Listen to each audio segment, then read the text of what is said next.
My next guest is going to be back in action May 21st, Maverick MMA 19, one of the most stacked regional cards you'll see this year. Really excited for this. It is Matt Hammerstone joining me here on the program. Matt, how are you? I'm very good today. How you doing today, James? Doing awesome. Before we get into this fight, first time you and I have had a chance to speak, where did this martial arts journey start for you? How'd you get involved in combat sports? Yeah, so I've been wrestling since I was 7 years old. So that's kind of propelled me into the sport. I had a pretty good run in high school, which led to a scholarship to Bloomsburg University. With that being said, I kind of squandered my opportunity at Bloomsburg. It was more of a goal I hit making it to the Division I level. I didn't really push myself to try to get to be that number one guy in college. So I kind of drifted away from wrestling. Did the whole college thing for a while. Kind of lost myself a little bit. Got caught up into drinking a little bit of trouble. Got a lot of fights and stuff like that. And that's really where I started to realize that I kind of had a career maybe in fighting. This is a path I needed to choose, but I had to start making the correct decisions in my life to make that happen. So after college, I kind of reorganized my life to try to fit my MMA dream. So I started organizing my job, everything like that, to try to fit around my MMA schedule. And at this time, I had wrestled at 149 and 157 in college. But I had gained, from those 2 years in college, I had gained 50 pounds. So I was 205 pounds before making this journey into MMA. Wow. Okay. Yeah, it was a big jump for me. So I had to start working out a lot. So I put in a year, 3 years ago, I started working out nonstop at the gym, trying to get my weight down to make a run at this MMA. I had an awesome friend out in Bloom MMA, a guy named Joel Knott, who has a club out there, who offered me to bring me in to allow me to train.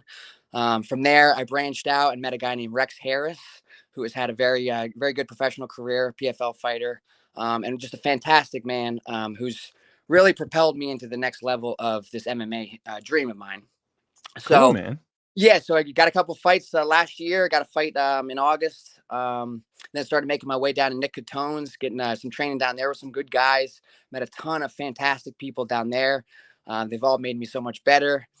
Fast forward, 6 months, I'm 3-0 now. I'm trying to be the most active fighter in the Northeast, and I'm just trying to stay busy to keep my progression going forward.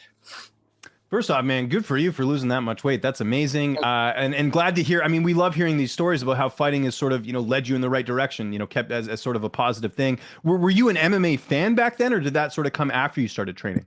Yeah, so I was always an MMA fan, big Brock Lesnar fan back in the day, John Jones, Rashad Evans, all those guys back in the day. But I didn't know that this was my dream. I didn't know I wanted to be a fighter. It wasn't until I got into a bunch of street fights, to be honest with you, where I realized, hey, this is kind of something I'm interested in, despite it being maybe frowned upon by most. So I had to really organize myself to straighten myself out, found God, everything like that, to get me on this MMA path to try to find my purpose in life. Okay, that's awesome, man. And along with fighting, what else do you do for a living? What's paying the bills for you right now? Yeah, so I work as a coordinator at FedEx right now. So oh, awesome. I work there, from 4 to 10 at night. So I do a part-time technically there. And then during my mornings, I'm always training. I'm either at the gym with Rex hitting pads. I'll head up to Pride Lens Jiu-Jitsu in Scranton with a guy named Jay, fantastic guy. Knows jiu-jitsu up there. So I'm constantly working during the morning on my MMA and my skills. And then I go to work at FedEx at night to try to bring in the money so I can pay to train more. Good for you, man. Have you ever had any crazy stories with delivering packages or anything? I've heard a few from some FedEx people. Yeah, so I'm not a delivery guy. I'm just the guy that handles the calls and stuff when you call in wondering where you're well, how about because you know how people are in this day and age. People are very entitled. So have you had any like bad customer stories? I'm sure you've had at least a few. Yeah, but I'll be honest with you, the old me would have maybe, when people yell on the phone and stuff, would maybe go back at them. But the new me now, I just, I take people, they yell and stuff, and I try to treat them as nice and as kindly as possible. Of course, yeah. Seems to be the best route into stopping people from being so angry. You just you've seen the movie Roadhouse, right, with Patrick Swayze? Yes, sir. What's the first rule when the patrons come in? What does he tell his guys, the bouncers? He says, "Look, rule number one: be nice. You be nice. It's going to diffuse the situation." So, I mean, anyone watching this, that's how you deal with any sort of situation. You be nice, no matter what people are saying, because you never know with people. People get crazy. Plus, customers, they could call your boss. It's just you don't want to deal with that stuff. The customer is king, right? No matter what. So exactly. And back in the, I used to have that attitude back in the day where I didn't give a crap about anyone's feelings and stuff like that. And that's a terrible attitude on life. That's a terrible attitude to have. So when I change myself around, you know what I mean? I just I do the opposite of what I used to do.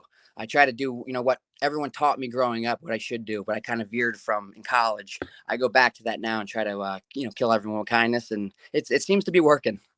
Yeah, no, I'd say so, man. That's good to hear. Let's talk about your opponent. He's got one professional fight. What do you know about him? How do you feel like you match up against him here? Yeah, so he actually fought on the other Dead Serious card, my second fight, where I submitted the kid. He fought on that card earlier with my friend Mike Morales, who's actually out of Nick Catone's. So I went back, watched that fight a little bit after, this week when I got the call, and I think that I'm going to do fine with the kid. I think he's heavy pressure, tough wrestler, tough kid. Seems like he could put on a good pace, but I intend to break that and to try to come forward at him and pretty much stop him in his tracks. So, I respect my opponent. I always respect every one of my opponents. If you get in the octagon with anybody, I mean, you already won. Doesn't even matter if you walk out of there, get knocked cold. You already won. 99% of the population does not want to get in there. They want to watch. So if you get in there, win or lose, you are a winner in my book. You mentioned Nick Catones. You mentioned Rex Harris. Who are you mainly working with? Who have been some of your main training partners leading into this fight? Yeah, so mainly Rex Harris is my guy. I mean, he's working with me 3 days a week. We're always, strategizing and doing various things to try to make my game move up. So he's been my guy. But I head out to also out to Prylands once in a while up in Scranton. Jay and his son Colin and the whole team there, they're just savages up there in Scranton. They'll take your head off easy. You know what I mean? They choke me out millions of times up there, and it gets me better and better and better. But then I also travel out on Saturdays. I'll go out and spar down in Nick Catone's, which is about a 3-hour ride. I go down there with John Hancock, Ryan Rizko, Billy Mark. There's so many fantastic up and coming fighters and pro fighters down there that aren't just giving me the sparring that I need, but they're giving me better looks on life. They're friends, they're good people, and these whole people in these MMA communities is fantastic. So besides from the training and everything like that, everyone that's been helping me out has also been fantastic as far as my mental help as well. So from Nick Catones to Prylands to Rex Harris to everyone that's helped me out, I really do appreciate each and every one of you. Weight cut. We're just a few days away. How's all that going? You seem like you're in a good mood, so I imagine it's going well. I'm always in a good mood, but it wasn't too bad. Started the week off at 160 here, and so I'm going to be fighting here at 149 a catch weight. So it's not too bad at all. To tell you the truth, I started to really focus on what I eat and stuff like that these past couple of years. Whereas back in college, when I was cutting weight to 49, I was just a dumb kid, just trying to shred as much as weight during a week. And then I'd go out there in a wrestling tournament on a Saturday and have no energy at all. So I tried to really fix that from my college days. So I'm just eating, I eat good. I eat a little bit of carbs, a little bit of, some rice, which is really easy to digest. Beef and chicken throughout the week, and I'm always making sure I'm hydrated. So the weight starts just kind of falling off, and it's really not that difficult when you do it right. Who's going to be in the cage with you as far as your corner? Rex Harris, always, and my buddy Zach Fogelman. And a little bit about Zach. He was a friend of mine. Back before I started this training, I had depression issues. So that's I kicked all that when I started losing weight and coming onto this MMA journey. My boy Zach started hanging out with me, and he started working out as well. He was 269 pounds, I believe, when he started working with me, and he's fighting. He just fought twice now at 205 pounds. So he's changed his life around. So he's one of my best friends. He's always there for me. He's always someone I can call, talk to. So him and Rex will always be in my corner. No matter what, they're always my guys. They're basically family to me. So forever. How's this fight playing out on May 21st? I'm getting a W. I will not lose a round. That's always my goal. I go into every fight. I don't know if I'm going to knock the guy out, submit him. I have plans. I have my outlook on the fight, but you never know what's going to happen. So I just go in there. I try to apply my pressure. I try to apply my game plan, and I try to win each round. And I just take it 2-3 minutes, whatever the round is at a time. And I try to, pick the guy apart and see where he's, his flaws are, where he's getting tired at, where he's slipping up at. And then I try to take advantage. You mentioned it kind of a bit there, but what are some of your short-term goals, in your career? Again, you're early on, 3 fights. What's sort of the short-term plans and maybe your long-term plans as well? Yeah, so I wanted to get in this amateur and get ahead of steam rolling. I want to stay active. I want to be the most active amateur fighter this year in the Northeast. I think that when you're constantly working and constantly getting in that cage, you're progressing. You know, as more time you stay out of the cage, you're just regressing. There's nerves come back in when you get in there and stuff like that. So I just want to stay busy as far as being an amateur. I want to learn. I want to pretty much get all my bearings underneath me before I make that step into the pro level. Because once you go pro, that record that goes to 0-0. So that amateur Yeah. record really isn't. You know, a lot of these guys, they look at it like this amateur record is it's everything. I could care less about my record, to be honest. That's why I want to keep taking these fights on. I want to keep learning and keep seeing where I need to get better at.